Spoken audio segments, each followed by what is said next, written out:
tolerate it at any level. So with that, I'll turn it over to the Attorney General. Thank you, Congressman. It's great to be here with everyone. Thank you so much for joining us. Thank you to the Congressman for all of his efforts on behalf of the state of Florida, representing us in Washington. As many know, the state of Florida took a 1-2 punch in the last few months, first on September 26th with Hurricane Helene, and then again on October 9th with Hurricane Milton. And right where we're standing, of course, with Hurricane Helene, we saw incredible storm surge, a lot of flooding, a lot of damage to this area, and then right behind it to be pretty much right near where the eye hit. It was incredibly hard on this area, and as you can see, not back to normal, still recovering. Many Floridians and businesses are still rebuilding. Many were wiped out. Many are seeking the assistance not only of FEMA and the federal government, but many of our agencies here in Florida. And I think what is of particular note and why it's so important that why you're with us today is this is not something that happens. There's a headline, there's lots of stories about a hurricane and damage, and then it's over. The places that are hit, especially the places that are hit hard, this is not just a one-day event that shock and awes everyone. It will go on as we rebuild, and oftentimes the challenge is keeping the attention of the agencies in Washington that need to help us and making sure that Floridians can get the assistance they need. So as you can imagine, when the story broke that certain people were not being helped by FEMA because of their political opinions or because of their political support for President Donald Trump, many were first, I think, in disbelief that this could happen in the United States of America. I mean, we understand in places like Cuba, folks may be targeted or discriminated against or cracked down on because of their political opinions. In fact, not targeting someone or discriminating against someone for peaceful expression of their political views, that is a basic tenet, a principle of international human rights law. And so I think folks were certainly in disbelief when they heard this was happening here. I, as the Attorney General, took very swift action. We have sued the agency head, Deanne Criswell, as well as other employees and FEMA for discriminating against Floridians for their political views. And that was because it was established that had happened here in Florida, but certainly we didn't know the extent to which this was occurring. I want to thank all of our Congress people and those that have conducted the hearings in Washington this week. I think it was very revealing and shocking to some what came out of these hearings. First and foremost, this wasn't a hearing, and I realized this pretty quickly, it wasn't whether it happened. I mean, it was almost admitted right off the bat that this was happening in the state of Florida and potentially within Georgia and North Carolina. So it wasn't whether it happened. I think the question is now, how did this happen and what's being done about it? I think second, a very important thing that came out of these hearings was you had the administrator of FEMA, Deanne Criswell, repeatedly saying this was an isolated incident, this was an isolated incident, this was an isolated incident. And then as we proceeded through the hearing and during the hearing, another whistleblower came through out of Georgia who said, no, this happened in Georgia. In fact, FEMA workers were going to homes with Trump signs and saying you should probably take those down because they're not looked kindly upon by FEMA. So you had, during a hearing in which it was repeatedly affirmed that it was an isolated incident, another whistleblower come through and say, no, that's not true. And finally, which is why I think it's so important that I'm standing here today with Congressman Buchanan and reiterating why it's so important and reinforcing the message that Florida is still recovering. People are still hurting, people still need help, is because the administrator said and admitted that of the 13 people that were on the text, part of that survivor assistance team that went out and was instructed not to go to Trump homes, not to go to homes that supported Trump, she still didn't know if those other people had been talked to or re-guided or re-instructed. And as you can see in Florida, we still need help and people still need help. And so the lawsuit that Florida is pursuing, we will do so aggressively. We will seek expedited discovery. We will get to the bottom of how extensive this is. But I want to stress that the importance of not only our lawsuit, but this hearing that's taking place and the revelations that have been uncovered is what's being done right now. We still have 2 more months of this administration. We still have 2 more months of folks in FEMA that we don't even know if they've been re-instructed on how to approach sending out teams to address victims of these storms. And so it is incredibly important that the message get out that, number one, we need to address this right now. It is shocking to me, if you go to the FEMA website, that their still number one goal of FEMA that they boast about right now on their website, their number one goal is achieving an equity, a workforce of equity. I think the number one goal right now in FEMA should probably be course correcting and making sure that they are serving all Americans, all Floridians, regardless of political opinion or political preference. That should be updated today, by the end of the day. And I think it's astounding that the last storm was on November the 9th. FEMA Director Criswell admitted that she learned of this on November the 7th. The last storm was October the 9th. Criswell admitted she learned about this on November the 7th, and yet we had hearings this week, November the 21st, and they still hadn't determined that folks had been redirected on how to approach homes. That should be the number one goal right now. And so we will keep aggressively pursuing this lawsuit, and we'll keep working with great leaders in Washington of both parties to make sure that our federal agencies that are meant to serve us, the people, are never taken over by those agenda-driven or hostile to their own citizens that they are supposed to be serving because of their political preferences. That may happen elsewhere in this world, but it cannot and should not ever happen in the United States of America. So thank you, Congressman Buchanan, for gathering everybody here today. Thank you. Let me just mention, as she did initially, I've lived on the water here and served this area for almost 20 years. But looking back 30 years on the water, I've never seen 2 storms like this back to back. I think you got to go back to 100 years, but the storm came right overhead right here, and the devastation is unbelievable. All the islands, but especially Anna Maria. It looked like 6, 7 tornadoes that hit it. I was in there the very next couple of days, and I just want to thank all the people that put a lot of time and effort into this to try to get us back on our feet as quickly as we can. We're making some progress, but we got a ways to go. As she mentioned, it's unbelievable that you'd have people going around deciding what house they're going to work with or support or whatever. We have 54 members that we've got on a letter to the administrator to make sure that she understands we're going to be very tough and focused on this. Jim Comer is a good friend of mine. He's also the chairman of the Oversight Committee in Washington.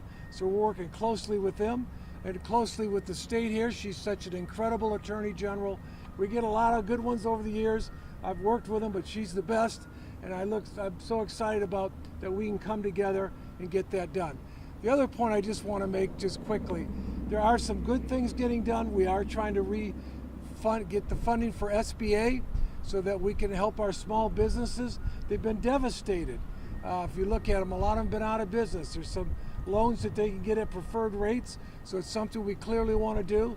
The other thought is that we are, in terms of the funding for this, we are probably close to 20 million or so we are making some progress here, but that's a separate issue. Those are separate issues that we're talking today, because we can't tolerate people picking one side or the other. We work for all Americans, not the Democrats and the Republicans, but all the Americans, and that's my focus here and what we're trying to do collectively together. And it's all the city, the county, the state, federal government, all working together to get Manatee County and this region back on its feet as quickly as we can. You know, just coming down here, I met a young couple. They've been out of business for 30 days, and they're just starting to get back on their feet. They just opened the business a little bit ago. Those are the people also, like I mentioned earlier, I want to do everything we can to help them get back on their feet. And people always say, Vern, why are you so focused like on small business and other things as well? Because they're the job creators, and we want to do everything we can to do to help them. But with that, again, I want to thank the Attorney General for coming out here, goofing up her haircut today. It's Florida. Yeah, it's Florida. But anyway, let's open it up to whatever questions or comments anybody has. Do you think that this is a cultural thing in FEMA? Well, I'll just say for myself, I don't know, to be candid about it. I'd like to think it's not, but we're going to get to the bottom of it and we're going to resolve it. And everybody that's had a particular mindset that's not working for everybody, they're gone. We're going to get rid of them. I think it's a different environment in Washington now. We're not going to put up with nonsense. You're working for the people, and if you've got some other agenda, political or otherwise, that's not going to fly anymore going forward. Does that go for other departments as well in the government? I think so. I mean, we've got a couple of people looking at it. I think it's going to be different than what it's been. But let me just tell you, if you look at the deficit spending, $2 trillion a year, 35 trillion in debt, we've got to change things the way we're doing it. What we've got doesn't work. I mean, I look back over 8 or 7 or 8, 10 years, we've added another 15 trillion in debt. That's unacceptable. So I think I applaud the change. We need the change. It can't be business as usual, because obviously we're there to make sure these programs are viable. I oversee Medicare and Social Security. They're huge programs. I want to make sure they're here for the next 20, 30, 40 years. People are contributing. So I think we're going to be looking at everything. I hope we're looking at everything. We've started those discussions on our committee, and we want to make a difference that way.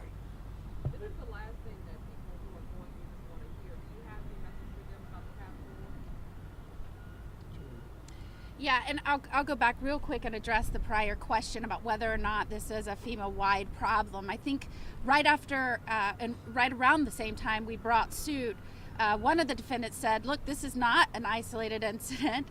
This happens, across the agency. And I think some of the things that came out at the hearing showing folks going to places that had homes that had Trump signs and saying, you might want to take that down.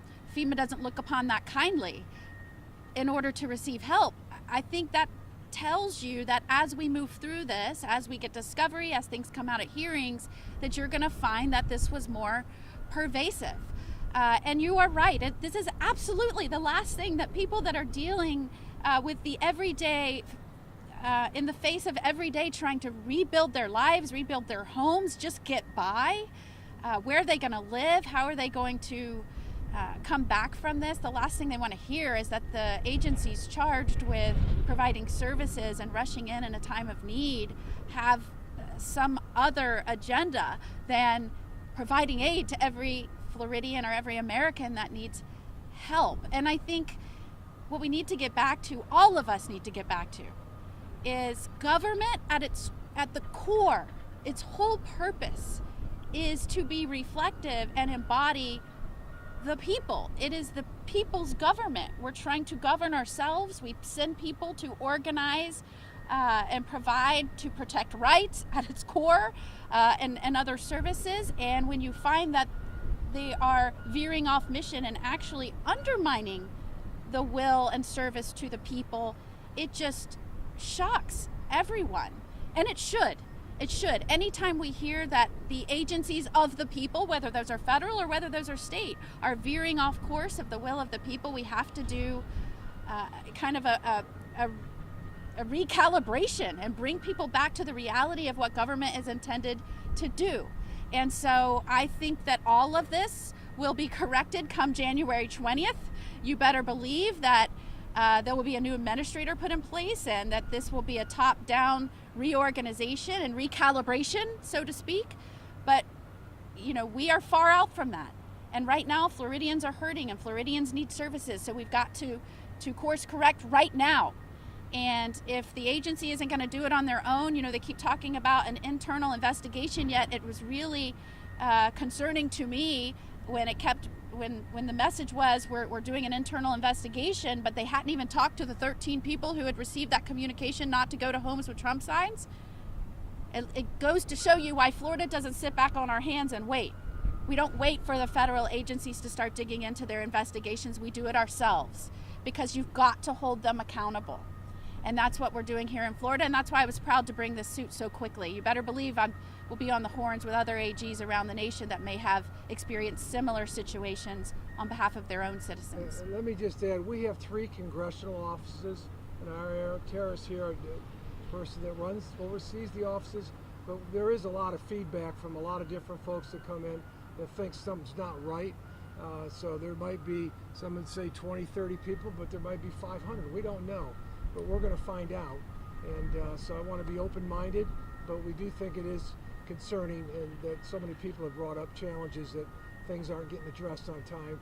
So some are, but a lot aren't, and we're going to find out what more we could be doing to make a difference. Do you think this lawsuit sends a message that you all are handling things, that people should take it into their own hands? How we heard about earlier with what happened in North Carolina, some people workers being threatened. Do you think this sends a message for people not to try and do anything like that? You all are going to handle this?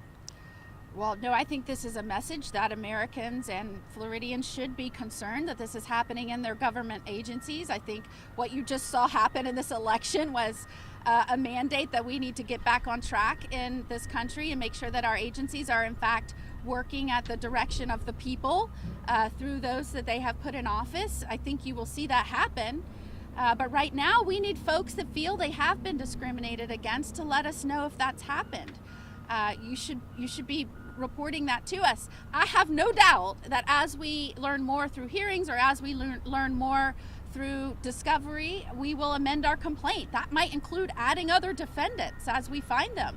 But as you will see in anything that we do here in Florida, anything I do on behalf of Floridians, whether it's through litigation or investigations, it's always working in tandem with those that bring us that information. So if people feel like they have been discriminated against, we would want to know that.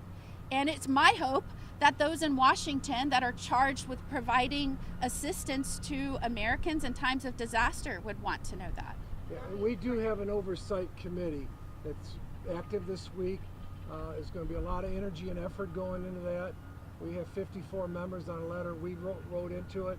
So, but that being said, that's a big focus. But at the same time, is we're trying to help people get back on their feet, make sure what they need, we can get to them as quickly as we can.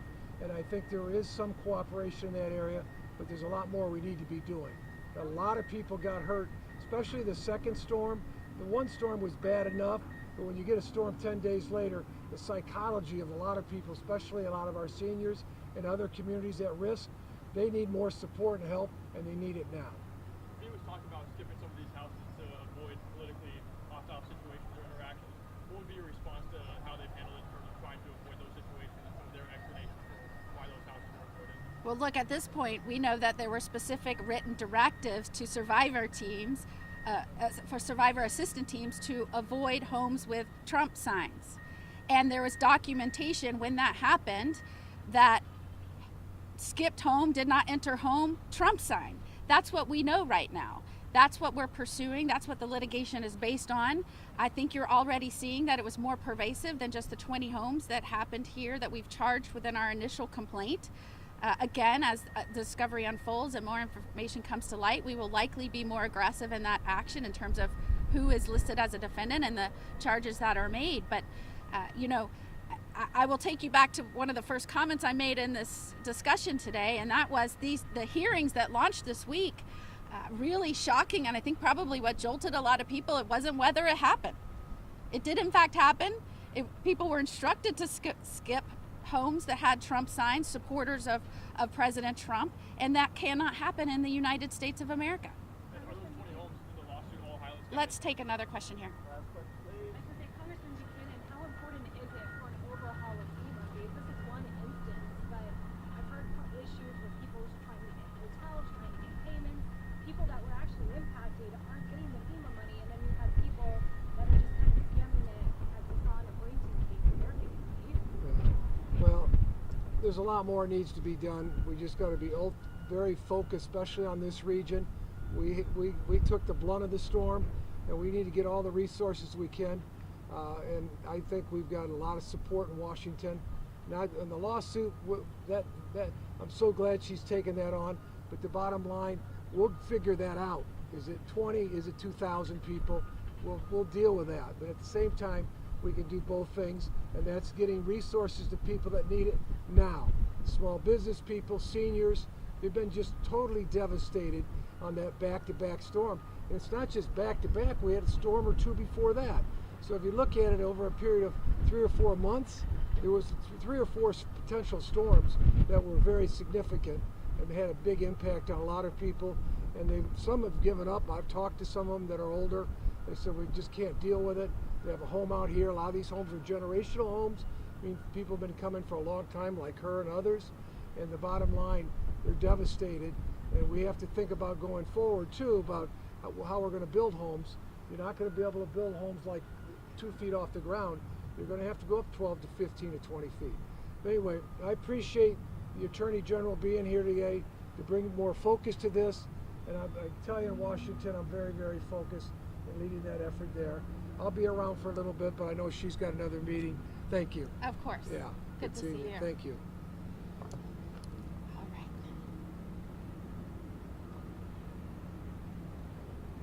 Thank you. Yeah, thanks.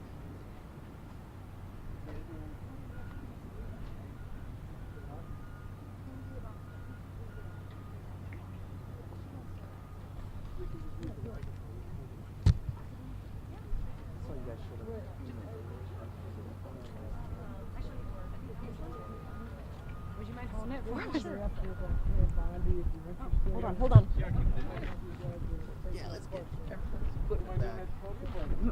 Congressman is at work at the podium, or I know what? Oh yeah, we'll leave it up. Perfect. And I had a question about Elon Musk as well. Now, don't get greedy. In terms of Pam Bondi, I've known her for probably 20 years. Very talented, very capable, and I feel very confident she's going to be our next Attorney General. So that's just my thought, what I'm hearing from the Senate side, because they have to, decide at the end of the day on terms of her future. But I think people are very bullish about it. It's nice to see a lot of folks from Florida getting a lot of these opportunities. I think it's pretty exciting. We got a lot of talent here, just like the Attorney General on the left. I can see her with another opportunity. So I think there's a big opportunity for a lot of people, but Pam Bondi is first class. You can't agree with everything everybody does, but for her, it's hard not to agree with her on a lot of her principled stances she's taken over the years. In terms of Medicare, the Department of Government Efficiency is looking at the government, and a big part of the budget is Medicare. Medicare is $1 trillion now, and I'm in charge of health for the government, so I oversee the Medicare, and I can just tell you we've got to make sure in terms of the overall budget we're prudent with this, but in terms of Medicare, one of the big problems that we've got to take a look at, and it's not an exaggeration, there's probably about $100 billion to $150 billion in fraud that's got to get dealt with. People talk about it, but they don't do it. But I'm hopeful the new administration will deal with it, because that money could be used other places, like here and everything else. And like I said, that's not an exaggeration. And then you got Social Security at $1.4 trillion. So these are big programs. Social Security and Medicare make up 1/3 of the overall budget in Congress. So, and I just tell you, in this region, a lot of regions, there's a lot of our seniors, that's all they have is Medicare and Social Security. So those programs are so critical, and they'll say, Vern, do you think we can get an extra 1 or 2%? So it's very heart moving. But the bottom line, they've got to be viable. We're going to do everything we can to make sure long term, and that's why we have to get our spending under control in other programs and get the fraud out of the government.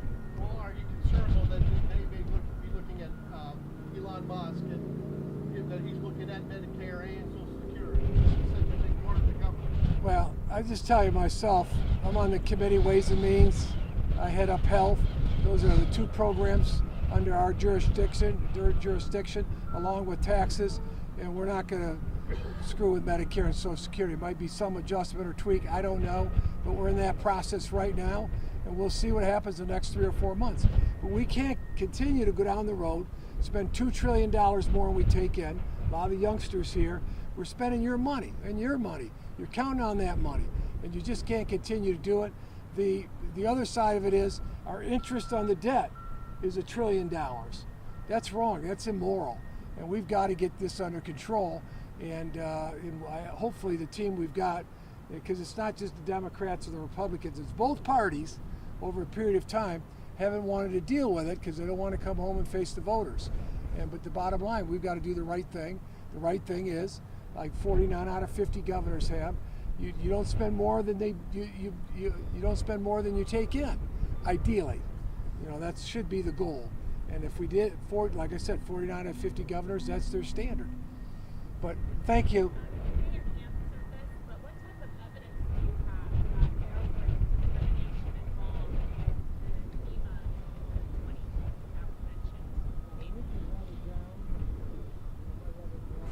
We'll run it down.